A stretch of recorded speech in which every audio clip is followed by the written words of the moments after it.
चलो, good morning dear students. आप लोग कैसे हैं? Sit down. ओके, अभी हम लोग क्वेश्चन नंबर 3 सॉल्व करेंगे। क्वेश्चन नंबर 3 क्या कह रहा है देखो, यदि tan a प्लस बी बराबर √3 और tan a माइनस बी बराबर 1/√3, 0 degree is less than a plus be less and equal 90 degree, a is greater than b, तो a और b का मान ज्ञात कीजिए। ठीक है, अभी a प्लस b का जो मान आएगा वो 0 और 90 के बीच आएगा या 90 के बराबर आएगा, उसका मतलब वो है, और ये a का मान b से बड़ा है, इसका मतलब। ठीक है, चलिए सॉल्व करते हैं और देखते हैं क्या है। tan a प्लस b बराबर कितना दिया हो? √3। tan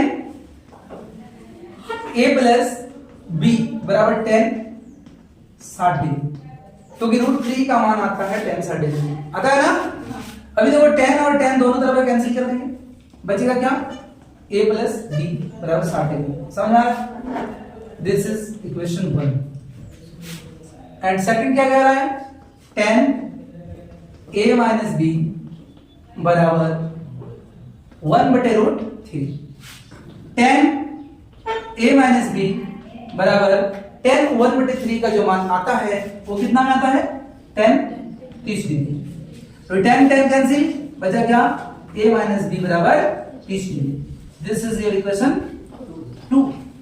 अब समीकरण 1 और 2 से, समीकरण 1 और 2 को क्या करने पर? जोड़ने पर। क्या करने पर? जोड़ने पर क्या हो जाएगा? जोड़ने पर क्या हो जाएगा? a प्लस बी बराबर 60 डिग्री और a माइनस बी बराबर 30 डिग्री। जोड़िए, a प्लस a क्या होगा? 2a, और इसको जोड़िए क्या होगा? Plus B minus B cut जाएगा, 0 होगा। लिखो चाहे ना लिखो, 60 और 30 90। अरे 2a प्लस 0 आएगा तो 0 का भी मतलब होगा, 2a में 0 जोड़ेगा 2a होगा। 60 और 30 90, a बराबर क्या हो जाएगा? 90/2। ये 2 a के साथ गुना में है, उधर जाएगा तो भागा में। a बराबर कितना आया? 45। ये पहला मान आ गया, बोला है a और b का मान ज्ञात कीजिए, a का मान आ गया। चलिए अभी दूसरा क्या लिखेंगे? a का मान, किसका मान? a का मान समीकरण इसमें एक में रखने पर, क्या करने पर बाबू? रखने पर एक क्या है? a plus B 60 degree. क्या है? a प्लस बी बराबर 60 डिग्री। इस इक्वेशन में क्या रखते हैं? a का मान रख देना है, कितना आएगा? 45 प्लस b बराबर कितना? 60 डिग्री। तो b का मान कितना हो जाएगा? 60 घटा 45। b का मान कितना आ गया? बोलो 15 डिग्री। और ये हो गया आपका दूसरा a का मान और b का मान। एक चीज देखो, a का मान जो होगा b से बड़ा होगा, बिल्कुल हाँ, a का मान जो आया वो b से बड़ा है। फिर क्या बोला कि a प्लस b का जो वैल्यू आएगा वो 0 डिग्री और 90 डिग्री के बीच है। तो देखो जोड़ो, 45 और 15 कितना आएगा? 60। 60 किसके किसके बीच है? दोनों के बीच। समझ में आ गया होगा, उम्मीद करते हैं। ठीक, तो देखो क्वेश्चन नंबर 4 क्या कह रहा है? बताइए निम्नलिखित में कौन कौन सत्य है या असत्य है। कारक सहित अपने उत्तर की पुष्टि कीजिए। तो सबसे पहला क्वेश्चन कह रहा है sin a plus b equal to sin a plus sin b। क्या ये सही है या गलत? सही है। आपको सही लग रहा है, हमको सही नहीं लग रहा है, तो हम कारण देंगे क्यों सही नहीं लग रहा है। देखो यहां भी दो कोण है, a प्लस b, और यहां अलग अलग करके रखा है a और b। ठीक है, हमने a का मान कितना मान लिया?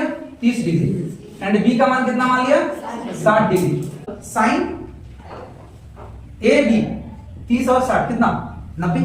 तो साइन 90 लिखेंगे यहां, बराबर ए बी माने यहां भी वही बैठेंगे ना, साइन 30 और साइन 60। साइन 90 का 1 होता है, 30 का 1/2 और 60 का √3/2। क्या ये और ये बराबर है? नहीं बराबर, देख लो ना। 2 एलसीएम लेगा 2 होगा या 1 प्लस √3 होगा, तो कहां बराबर हो रहा है? बराबर हो रहा है? नहीं हो रहा है। क्या लिखेंगे यहां? असत्य लिखेंगे। क्या लिखोगे? असत्य। कारण देना पड़ेगा। क्या कारण देना पड़ेगा? क्या लिखोगे? क्योंकि ए 30 डिग्री एंड बी 60 डिग्री पर ये क्या नहीं हो रहा है? ये बराबर नहीं है। क्या बराबर नहीं है? अगर बराबर होता तो आ जाता ना। तो अगला देखो, थीटा में वृद्धि होने के साथ साइन थीटा के मान में भी वृद्धि होता है। ये तो आप लोगों को याद है। जैसे जैसे थीटा माने क्या? कोण। जैसे जैसे कोण का मान बढ़ाते जाएंगे तो क्या उसका साइन थीटा का मान भी बढ़ते जाएगा। देखते हैं। मान लो साइन थीटा का मान बढ़ाएंगे, थीटा माने कोण, पहले 0 डिग्री लेते हैं, फिर साइन थीटा माने कोण 30 डिग्री लेते हैं, फिर साइन 60 डिग्री लेते हैं, 45 डिग्री लेते हैं, फिर साइन 60 डिग्री लेते हैं। इसी में देख लो ना, साइन 0 में क्या होता है? 0। साइन 30 डिग्री में क्या होता है? 1/2। इसमें क्या होता है? 1/√2। इसमें क्या होता है? √3/2। तो बढ़ रहा है या घट रहा है? बढ़ रहा है।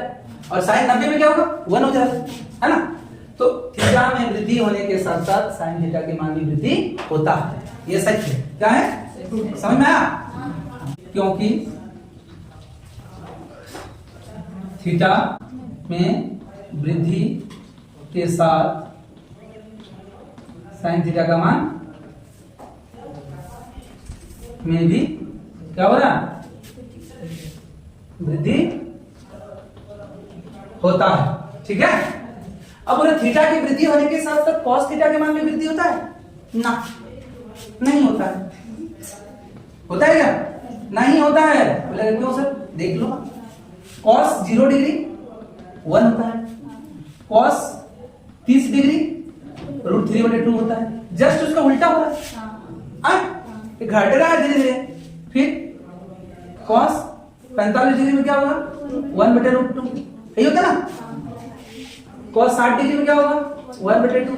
और कॉस 90 डिग्री में क्या होगा? 0 होगा ना। तो ये तो हमें लिखना नहीं है, ये दिखा देना था। ठीक है। तो क्या लिखना? असत्य। क्यों? क्योंकि थीटा के वृद्धि के साथ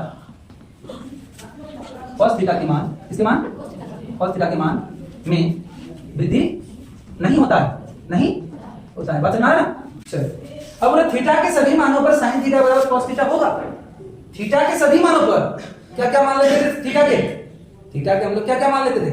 0 degree, 30 degree, 45 degree, 60 degree, 90 degree, यही ले लेते ना। तो कोई एक मान उठा के ले लो ना, बोला सभी मान पर बराबर होगा। ये बोल रहा है। देखते हैं, साइन 0 डिग्री बराबर कॉस 0 डिग्री हो रहा है क्या? देखो ना, साइन 0 डिग्री का मान 0 होता है, इसका मान 1 होता है। कहां बराबर?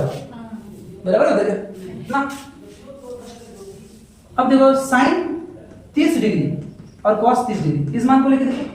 साइन 30 डिग्री का मान 1/2। इसमें क्या होता है? √3/2। कहां बराबर होता है? बोला है कि थीटा के सभी मान के लिए, सभी मानों पर साइन थीटा बराबर कॉस थीटा, सभी मान पर नहीं होता, सिर्फ एक मान पर होता है। किस पर बोलोगे? Sine 45 degree. लेकिन यहां बोला है सभी मान पर, सभी मान पर बराबर नहीं होता। यहां क्या लिखोगे? असत्य। क्यों? क्योंकि क्या? क्योंकि थीटा बराबर 0 डिग्री पर sine theta not equal to cos theta है कि नहीं? अभी दिखा दिया ना। अब बोला ए बराबर 0 डिग्री पर कॉट ए परिभाषित नहीं है। सही है या गलत? सत्य है। क्या है आंसर? सत्य है। कैसे? क्योंकि कॉट ए बराबर कितना होता है? आपको पता है, tan का साइन थीटा बटे कॉस थीटा बोले थे। कॉट का क्या होता है? उसका जस्ट उल्टा, कॉस थीटा बटे साइन थीटा। और कितना बोला है? 0 डिग्री पर। कितना? सॉरी, ये दे देते हैं थीटा 0 डिग्री पर बोला है, तो कॉस 0 डिग्री बटे साइन 0 डिग्री। तो कॉस 0 डिग्री का मान कितना होता है बाबू? कॉस 0 डिग्री का मान कितना होता है? 1 होता है। और साइन 0 डिग्री का मान 0 होता है। अब देखो, 1/0 क्या होगा? और परिभाषित होगा रे, 0 कैसे होगा? एक को 0 से भाग दे सकते हैं? नहीं। क्या लिखोगे? जो परिभाषित नहीं है, जो परिभाषित नहीं है। बात समझ में आया?